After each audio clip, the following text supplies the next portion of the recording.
신년 첫 감사 예배에 함께 참여하신 교우님들 반갑습니다. 예배 순서가 조금 바뀌어서 조금 낯설고 당황스러우실 것 같습니다. 조금 몇 주 지나면 많이 몸에 익을 것 같습니다.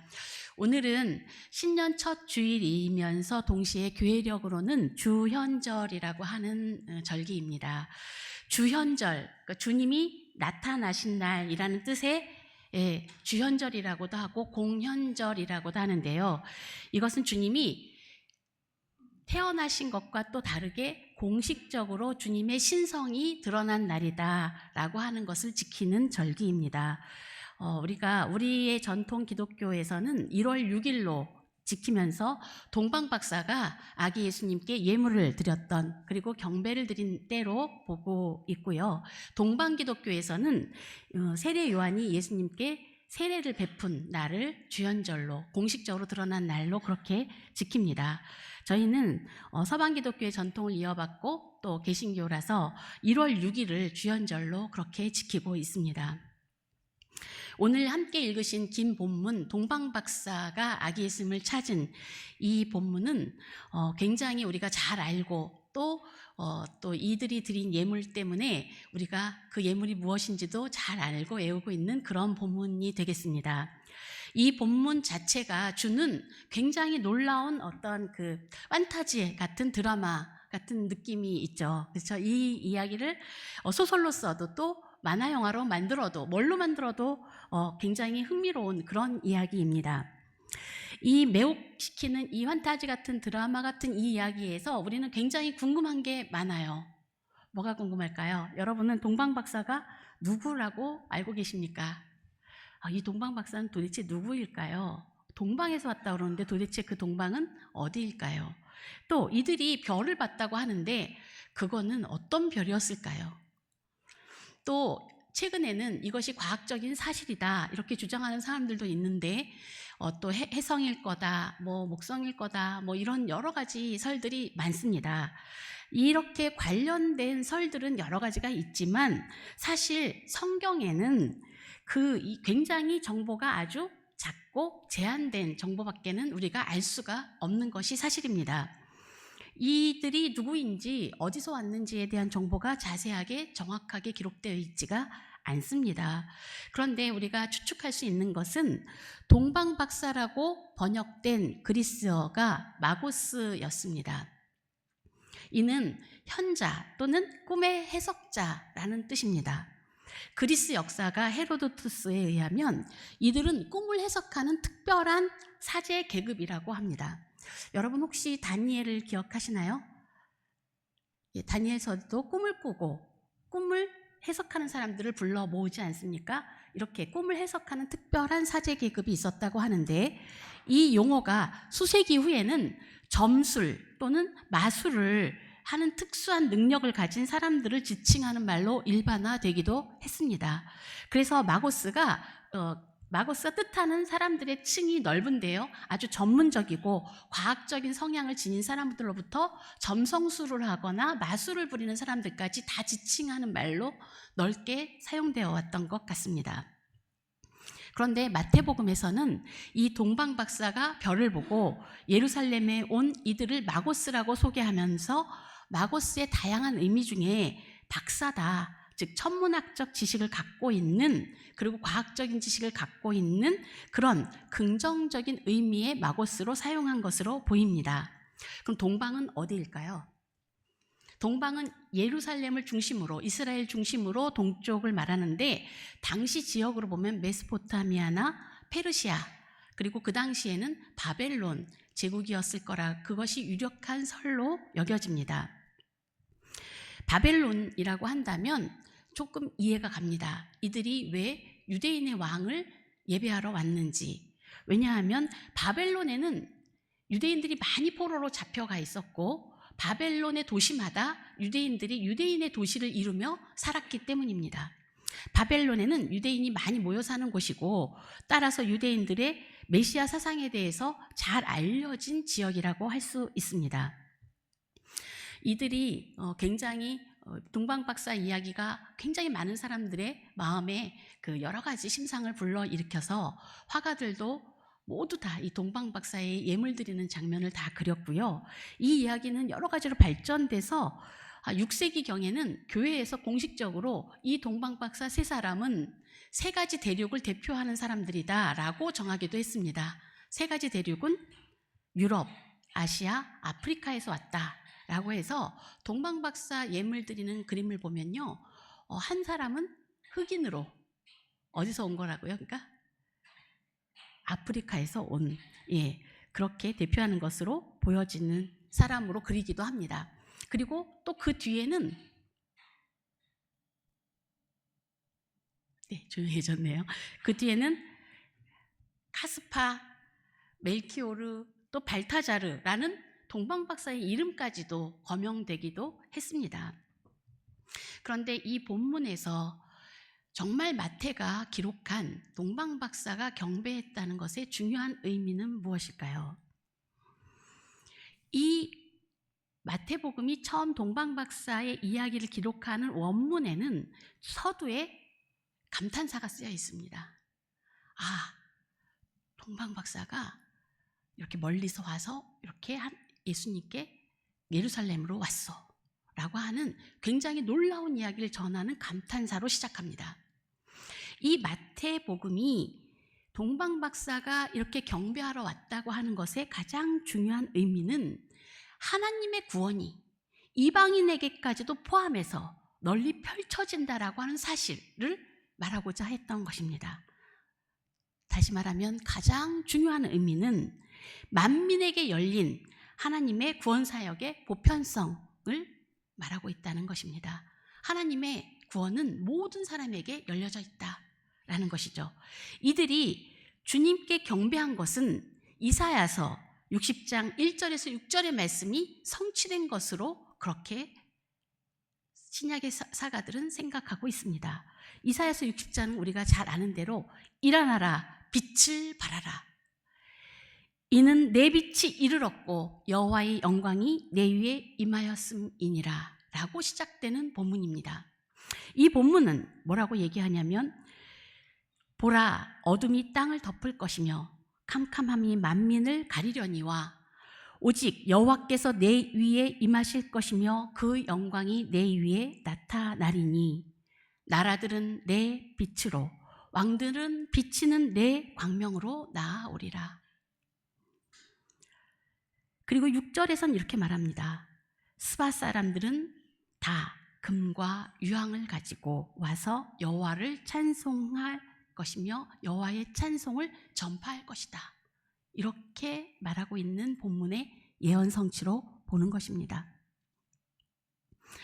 유대 땅에 메시아가 나타나시는 그날에는 이방인들도 그 빛 가운데 나와서 구원을 얻게 될 것이라고 예언하신 말씀입니다. 이 말씀이 성취된 것입니다. 하나님께서는 약속대로 메시아를 보내셨습니다. 이는 영광의 빛, 구원의 빛이 임한 것입니다. 요한복음도 뭐라고 증언합니까? 그 빛이 세상에 오셨다.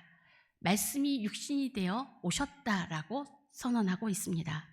그 빛이 임하자 이방에서도 그 빛을 보고 왕께 경배하러 온 것입니다. 이들이 유대인의 왕이 어디 계시뇨라고 물어봤죠. 그런데 이 말은 다윗의 자손이라는 말이 유대인들에게 메시아를 지칭하는 말이듯이 이방인들에게는 메시아라는 말이 유대인의 왕이라는 말로 쓰였습니다. 그러니까 즉 너희가 말하는 메시아, 즉 메시아가 어디에 나셨느냐라고 하는 것과 같은 말입니다. 즉 이미 유대인들을 통해서 메시아 사상이 이방인들에게도 전파되었다라는 사실을 우리가 좋게 알 수가 있습니다. 여기서 경배한다는 말은 페르시아 말의 전통적인 인사법을 연상시키는데요. 페르시아인들은 어떻게 경배하느냐? 무릎을 꿇고 상대방에게 경의를 표하는 그러한 예를 가르칩니다. 이들은 참되게 하나님 앞에 나와서 예배한 자들이었습니다. 동방의 박사들은 별을 보고도 자신들이 평생 닦은 학문의 진리를 쫓아서 그 진리에 순종하면서 메시아를 만나러 온 그러한 참된 예배자였던 것입니다. 저는 그렇지만 이 본문에서 우리 동방 박사보다는 이 나머지 하나님을 예배하는 나머지 두 그룹을, 두 부류의 사람들을 한번 살펴보려고 합니다. 이 두 부류는 누구냐면 대제사장들과 서기관들입니다. 이들은 예배를 전담하는 자들이고 예배의 의식을 맡은 자들이고 성전의 예배를 관장하는 자들이었지만 이들의 예배는 형식적인 예배였다고밖에 볼 수 없는 자들입니다. 이들은 메시아의 나실 위치를 정확히 알아낸 만큼 성경에 대해서 능통했습니다. 이들은 성경의 전문가고 성경 박사라고 할 만합니다. 선지자 이사야가 예언할 때 메시아는 처녀가 잉태해서 임마누엘이라는 이름을 가진 아들을 낳을 것이라고 예언했습니다. 마찬가지로 오늘 본문에 있는 예언은 미가서의 예언인데 미가서는 선지자 미가는 유대 고을 베들레헴에서 다스리는 자가 나올 것이다 이렇게 예언을 했습니다. 그런데 미가가 살았던 시대나 당시 예수 그리스도가 태어난 그 시기나 상황은 굉장히 비슷한 것으로 보입니다. 당시 백성의 미가가 선지자가 활동했던 당시에 백성의 지도자들과 선지자들은 정의롭지 못했습니다. 약한 백성들을 괴롭게 했습니다. 그런데 더 어이없는 것은 그들은 여호와께서 자신들 가운데 계시다라고 확신했습니다. 마치 예수 그리스도께서 이 땅에 오셨을 때 예루살렘에 있는 종교 지도자들의 모습과 똑같은 모습입니다. 미가서에서 3장 9절에서 11절은 하나님은 아주 답답한 마음으로 이렇게 말씀하십니다. 그들의 우두머리들은 뇌물을 위하여 재판하며 그들의 제사장은 싹을 위하여 교훈하며 그들의 선지자는 돈을 위하여 점을 치면서도 여호와를 의뢰하여 이르기를 여호와께서 우리 중에 계시지 아니하냐 재앙이 우리에게 임하지 아니하리라 하는도다. 하나님은 이처럼 미가 선지자를 통해 지도자들의 죄를 고발하고 회개하기를 촉구하셨습니다. 돌이켜 순종해서 인내하고 그 남은 자들이 그들을 통해서만 하나님은 구원을 베푸실 것이다 라고 약속하셨습니다. 그때 그곳이 어디냐면 작은 고을 베들레헴이 언급되는 것입니다. 그럼에도 이처럼 당시에 이 동방박사들이 만난 종교 지도자들은 동방박사들이 먼 곳에서 찾아왔다는 이 놀라운 사인을 중요하게 여기지 않습니다. 놓쳐버리고 마는 것입니다. 그리고 자신들의 성경 지식을 총동원해서 아마도 메시아가 오신다면 베들레헴일 것입니다 라고 알려주고는 그리고 크게 관심을 갖지 않습니다. 왜 그랬을까요? 만약에 정말 메시아가 나셨다고 믿었다면 이들은 베들레헴으로 달려갔어야 마땅합니다. 그런데 전혀 움직이지조차 않고 베들레헴이라는 사실만 알려주는 것으로 끝났습니다. 그들은 왜 그렇게 무관심했을까? 또는 전혀 동방박사들이 와서 예루살렘에 큰 소동이 난 사건을 중요하게 여기지 않았을까요? 아마도 예측하기로는, 추측해보기로는 이들은 자신들만이 선택받은 하나님의 민족일 뿐만 아니라 자신들만 하나님께 제사 드리는 특권을 가진 사람들이라는 사실에 너무도 몰입하거나 집중한 것이 아닐까 그렇게 생각이 듭니다. 만약 하나님께서 메시아를 보내셨다면 우리가 어떻게 모를 수가 있겠어? 하나님이 어떻게 우리를 모르게 메시아를 보낼 수가 있을까라고 생각한 것이죠. 그러니까 동방박사들이 먼 곳에서 찾아왔다는 사실조차 그들에게는 아무런 의미가 되지 않았던 거죠. 우리 중 아무도 그런 소식을 접한 사람이 없어. 그러니 아마 이거는 해프닝일 거야. 저 별을 관측한다는 박사들이 아마 특이한 별 하나를 본 것 같은데 과민 반응을 한 것일 거다. 이렇게 생각하지 않았을까요? 스스로 이렇게 생각하는 것입니다. 우리는 높으신 하나님을 예배하는 자들이다. 하나님을 경배하는 일이라면 우리가 전문가지. 그건 우리 일이야.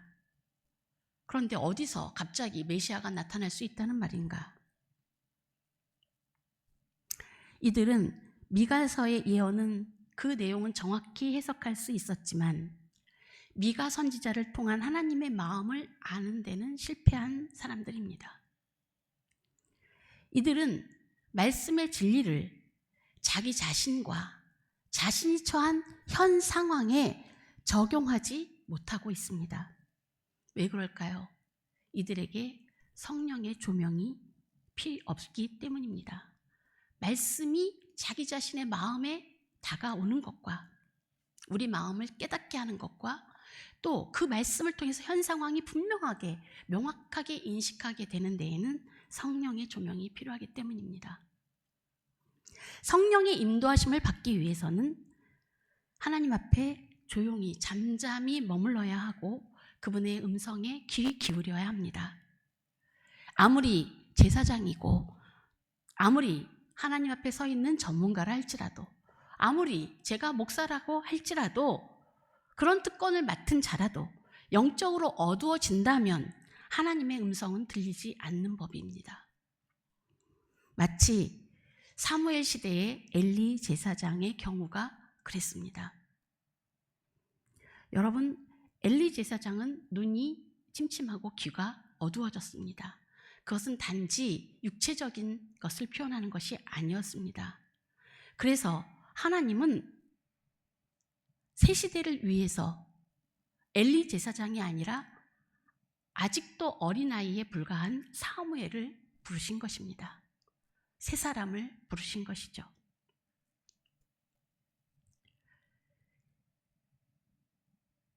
이들이 날마다 성전에서 예배한다는 그 예배는 그러면 과연 무엇이었습니까?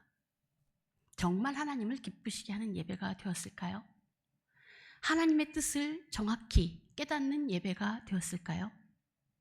단지 성전 안에 있다라는 이유로 평생 성전에 봉사하며 말씀을 맡은 자라고 해도 그들은 참된 예배와는 무관한 자들입니다. 참된 예배를 드리는 자들이라고 볼 수가 없는 것입니다. 그래서 이들을 영적으로 눈이 어두운 자, 장님이라고 볼 수밖에 없습니다. 예수님께서는 당시 유대 지도자들과 제사장들에게 그렇게 말씀하셨습니다. 너희는 보지 못하는 장님이다. 그런데 스스로 장님이라는 사실을조차도 깨닫지 못하고 다른 사람을 인도하고 있어서 그 죄가 더 크다라고 말씀하셨던 것입니다. 두 번째 우리가 주목해서 볼 사람은 헤롯 대왕입니다. 헤롯 왕도 예배자로 볼 수 있는데 이 사람은 예배를 이용하는 사람입니다. 예배자라고 하기에는 위선적인 예배를 드리는 사람입니다. 위선적인 예배자라고 할 수 있죠. 왜 그렇습니까? 헤롯은 예배를 정치적으로 이용하는 자이기 때문에 그렇습니다. 자신의 권력을 유지하는 방편으로 사용합니다. 그는 유대인이라고 하기에도 반쪽만 유대의 혈통을 받았고 다윗의 왕조의 혈통을 더더욱 받지 못한 자입니다. 그런데 유대인의 왕이 되어서 자신의 출생의 약점을 덮어보고자 정치적으로 아주 능란한 수완을 사용하는 대단한 사람입니다. 그래서 헤롯은 역사가들은 헤롯 대왕이라고 표현합니다. 왜냐하면 그는 로마인과도 유대인과도 우호적인 관계를 잘 유지했을 뿐만 아니라 로마의 가이사르에게도 잘 보이는 사람입니다. 지중해 연안의 도시를 개발하고 그 도시 이름을 가이사에게 경의를 표한다는 이름으로 가이사랴라고 부르게 했고요. 사마리아를 개발하고 또 더 큰 것은 유대인의 환심을 사고자 그 유대인들의 제2성전, 솔로몬 성전이 아니라 유대인들이 귀환해서 지은 초라한 제2성전을 재건한 사람입니다. 어떻게 얼마나 뻑적지근 요란하게 재건했냐면 정말 사치스럽고 호화스럽게 성전을 어마무시하게 만들었습니다. 그래서 80년의 세월이 걸렸어요. 대단하지 않습니까? 그는 자기가 죽은 이후에 성전이 완공되었는데요. 사실 이 성전은 할 이야기가 많은 성전입니다. 63년에 완공되었지만 예수님께서 제자들이 같이 갈 때 제자들이 뭐라고 합니까? 예수님 보십시오. 이 성전 정말 너무 대단하지 않습니까? 왜냐하면 너무너무 화려하고 엄청났거든요. 안에를 금으로 다 칠하고 굉장한 보물들을 진열하면서 대단한 성전을 만들었습니다. 그런데요, 예수님께서 뭐라고 말씀하십니까? 이 성전이 대단해 보이지? 그런데 곧 다 무너질 거야. 예수님의 예언대로 딱 10년 뒤, 완공 후 10년 뒤인 73년에 아이러니하게도 헤롯의 강력한 후원자였던 로마에 의해서 파괴되고 완전히 무너집니다. 유일하게, 그리고 로마군들은 그 성전 안까지 다 침투해 들어가서 거기에 있는 보물을 완전히 싸그리 모조리 긁어갔고, 유일하게 파괴되지 않고 남은 대성전의 서쪽 벽이 지금도 남아있다는 통곡의 벽입니다. 그는 헤롯 대왕은 이렇게 정치적으로 능란한 수완을 발휘하면서 자기의 왕위를 이어갔지만 자신의 권력을 노린다고 생각하는 사람들은 친척이든 부인이든 아들이든 관계없이 가차없이 죽이는 잔혹한 성격의 소유자였습니다. 그에게 경배란, 종교적인 예배란 자기 권력을 유지하기 위한 방편일 뿐입니다. 필요하면 얼마든지 로마 황제도 경배하고 하나님도 경배하고 그렇게 거룩한 자인 것처럼 위장할 수 있습니다. 그래서 박사들을 조용히 불러서 물어보죠. 별이 나타난 시점이 정확히 언제지? 아기를 찾거든 나에게 꼭 좀 전해줘. 왜요? 나도 경배하러 가게. 얼마나 대단합니까? 사실 대제사장들보다 훨씬 더 경건해 보입니다. 제사장들은 오히려 그 아기를 찾아도 아무 관심도 없었지만 이 사람은 경배하러 가겠다고 말했습니다. 그러나 당시 예루살렘에 있던 사람들이라면 누구나 다 알고 있었습니다. 그가 새로운 왕이 나타났다면 그가 아무리 메시아라도 반드시 죽일 사람이라는 것을 알고 있었던 거죠. 그래서 박사들이 나타났을 때 유대인의 왕이 메시아가 어디 계시냐라고 했을 때 헤롯은 너무 놀랐을 뿐만 아니라 예루살렘에 있던 백성들 모두가 다 당황하고 두려워했던 것입니다. 그래서 성경에서는 그 말을 뭐라고 표현했냐면 소동했다 이렇게 표현하는 것입니다. 저는 깜짝 놀랐습니다. 예루살렘에 메시아가 나타났다 그러면 너무 기뻐서 놀라워했을 것 같은데 그게 아니죠.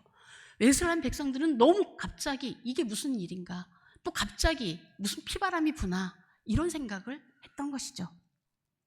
실제로 박사들이 돌아오지 않자 헤롯은 박사들이 자기를 속였다는 사실을 깨닫게 됩니다.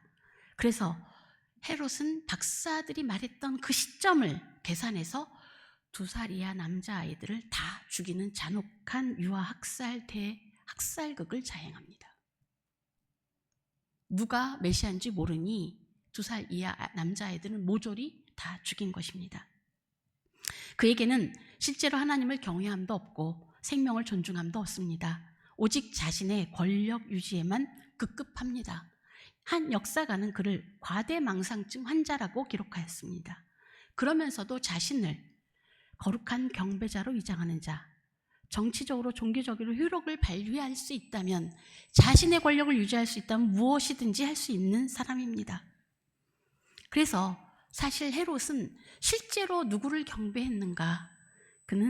그가 경배한 자는 자기 자신입니다. 자신이라는 왕을 섬기는 자기 숭배자일 뿐이었습니다. 자기를 지키느라, 자신의 권력을 지키느라 여념이 없는 자기 망상증 환자였습니다. 이런 특징은 단지 정치계나 권력을 가진 사람들에게만 있는 것은 아닙니다. 자신만이 세상에서 가장 중요한 사람들, 심지어 자신을 경배의 위치까지 높여서 언제나 세상이 자기 중심으로 돌아가야 된다고 믿는 사람들은 다 그러합니다.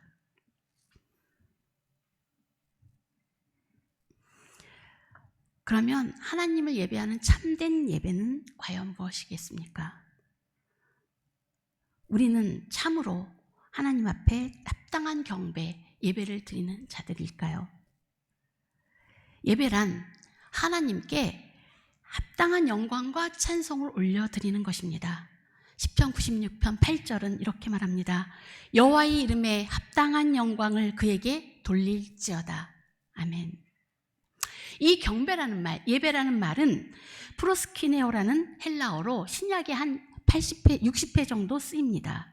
예수님께서 광야에서 마귀에게 시험 받으실 때에 주 너의 하나님을 경배하고 다만 그를 섬기라 라고 말할 때 여기에서 경배하다라는 말씀과 예수님께서 수가성 여인에게 하나님은 영이시니 예배하는 자가 신령과 진정으로 예배할지니라 라고 할 때 이 예배는 같은 용어입니다. 예배는 하나님께 드리는 것입니다. 하나님께 드리는 것을 예배라고 합니다. 그렇다면 하나님이 어떤 분이신지를 정확히 알아야 그 이름에 합당한 영광을 돌릴 수 있는 것입니다. 영이신 하나님, 예수님은 하나님은 영이시다라고 우리에게 분명하게 명시하셨습니다. 영이신 하나님, 무슨 뜻입니까? 아무 것에도 제한받지 않으시는 하나님이라는 뜻입니다. 우리는 영으로 그래서 하나님께 예배합니다. 영으로 예배한다는 것은 단지 영과 육을 나누는 그런 의미를 말하고 있는 것이 아닙니다. 영으로 예배하는 건 몸은 관계없다 이런 뜻이 아니죠. 우리는 영으로 예배하고 온몸으로 전심으로 예배의 자리에 나와서 예배자로 섭니다.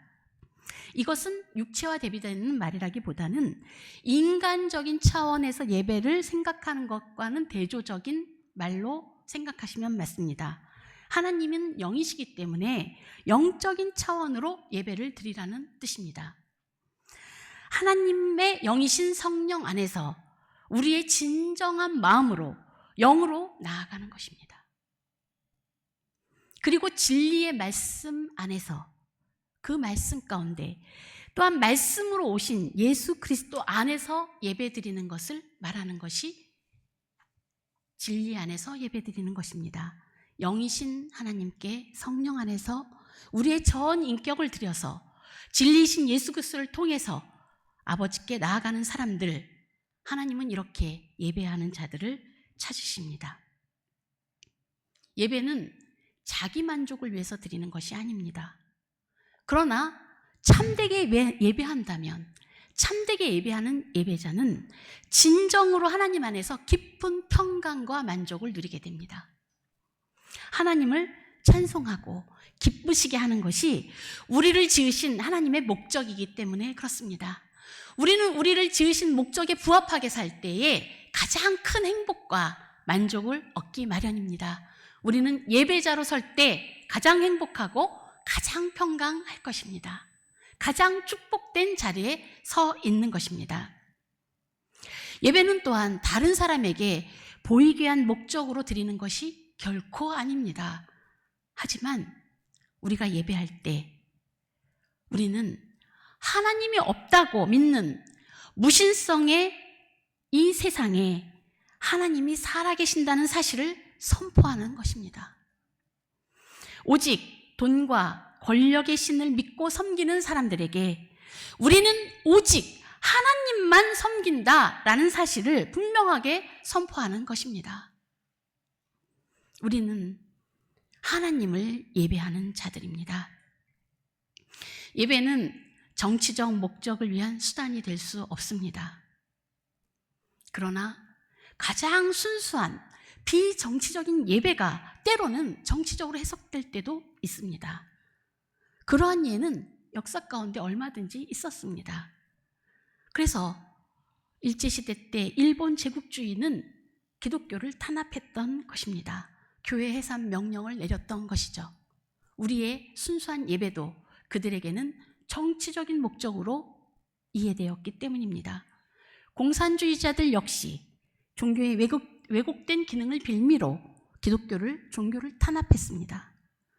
그러나 하나님을 예배하는 것을 탄압하는 자들은 결국 그 본질이 자기 자신을 숭배하는 자들, 자신이 숭배받고자 하는 종교적인 그런 목적을 갖고 있다는 것을 결국은 드러내고야 맙니다. 결국 일본은 자신들의 천황을 숭배하는 자들이었고요. 공산주의자들은 종교를 무시하는 것처럼 보였지만 스스로가 종교화된 그런 위치로 올라가 앉게 되었던 것입니다.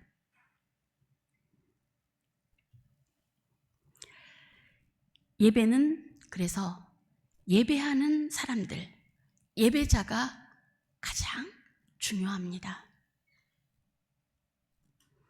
주님은 예배가 장소의 문제가 아니라고 가르치셨습니다. 이것은 우리가 성전에 있다고 해서 다 예배자가 되지는 않는다는 사실을 분명하게 선언하고 있는 것입니다. 또는 성전 밖에 우리가 있다 하더라도 우리가 예배드리는 가운데 영이신 하나님께서는 우리 가운데 계실 수 있다는 사실도 또한 인정하시는 말씀입니다. 하나님께서는 예배 장소에 매이신 분은 분명히 아니십니다. 그분은 하나님은 영이시라서 진정으로 하나님을 예배하는 자들 가운데 거하십니다. 그래서 성전에 수많은 사람이 모여서 아무리 완벽하고 화려한 예배를 드릴지라도 당시 예수님 당시 이스라엘의 성전 예배처럼 하나님이 거하시지 않는 예배도 얼마든지 있을 수 있다는 말씀입니다.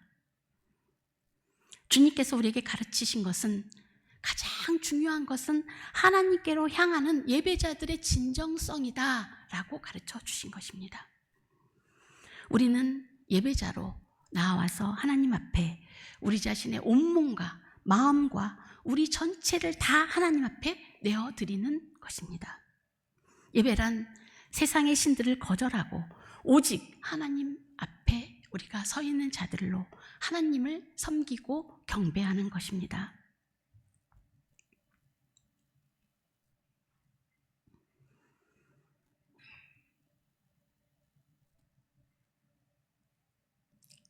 참된 예배자, 하나님이 찾으시는 참된 예배자가 저희 교회 공동체가 되기를 축복합니다. 교회는 예배 공동체입니다. 교회가 무엇을 해야 하는가라고 교회의 사명을 말할 때 그 첫 번째는 예배입니다. 다른 무엇보다 예배가 교회의 첫 번째 목적입니다. 교회는 세 가지로 정의가 됩니다. 하나님의 백성이고 그리스도의 몸이고 성령의 전이라고 불립니다. 이 교회가 해야 할 가장 중요한 사명은 그 첫째가 하나님을 성령 안에서 예배하는 것입니다. 따라서 새사랑교회는 2025년 표어를 영과 진리로 예배하는 새사랑교회라고 하였습니다. 이제 새사랑교회는 예배 공동체로서 하나님이 찾으시는 예배자가 되시길 축복합니다. 그래서 주님이 가르치신 대로 영과 진리 안에서 예배하는 참된 예배 공동체로 세워져 가게 될 것입니다. 사랑하는 새사랑교회 교우 여러분들, 교우님들께서는 지금까지도 하나님의 은혜 가운데 예배 공동체로 잘 견뎌 오셨습니다. 이제 새해를 맞아서 더 예배 공동체로 든든히 세워져 가고 예배를 통해서 정말 하나님께 합당한 영광을 올려드립시다. 영과 진리로 예배하는 새사랑 공동체를 통해 하나님께서 온전히 영광 받으시고 기뻐하시고 하나님의 뜻이 이루어지기를 축복하며 기도합니다. 기도하시겠습니다. 주님, 이 땅에 오셨을 때 동방 박사들이 아기 예수님께 와서 참된 경배를 드린 것처럼 우리도 참된 예배자가 되기를 원합니다. 참으로 예배하는 자들을 찾으시는 아버지 하나님, 우리 새사람교회가 하나님을 참으로 예배하는 공동체 되기를 원합니다. 우리의 예배가 하나님께 합당한 영광을 돌리는 예배되게 하여 주시옵소서. 영과 진리로 예배하는 새사람교회 되게 하여 주시옵소서. 하나님의 음성에 귀 기울이며 순종하여 새 시대를 준비하는 예배 공동체 되게 축복하여 주시옵소서. 우리를 사랑하사 하늘의 거룩한 사귐으로 초대하여 주신 예수 그리스도의 이름으로 기도합니다. 아멘. 다 함께 찬송가 210장 같이 찬양하시겠습니다.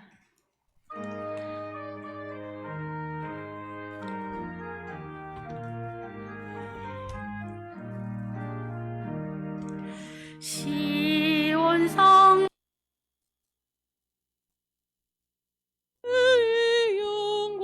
영광은 없다.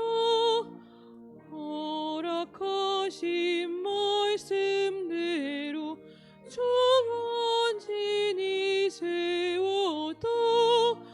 반석 위에 세운 교회 은대자가 누구랴.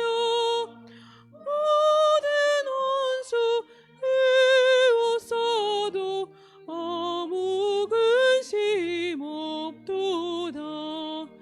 생명새